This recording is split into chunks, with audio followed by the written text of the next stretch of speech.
प्रयास पहुँचे ब्लॉक 2 में और आप मेरे ऑटो पे देख सकते हैं यहाँ 30 रुपये पार्किंग के लिया जा रहा था। और जब हमने इनको पकड़ा तो पहले तो इन्होंने कहा हम 10 रुपये लेते और उसके बाद ठेले बारे की और यहाँ से ये बुक्स छोड़ के सारे लोग भाग गए। पहले किसी साहब से बात कराई, कोई अदिल साहब थे कि जी वो आ रहे हैं मिलने, मैंने कहा आ जाए मेरे से बात करें।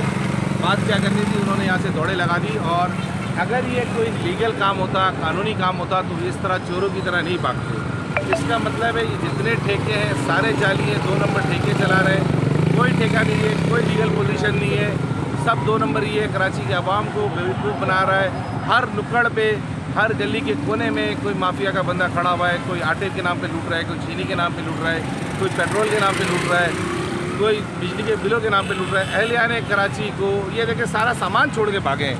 मतलब हाल देखिए, ये चीज़ें छोड़ के यहाँ से भागे, तो ये हाल है इनका। अगर ये लीगली तरीके से होते, कानून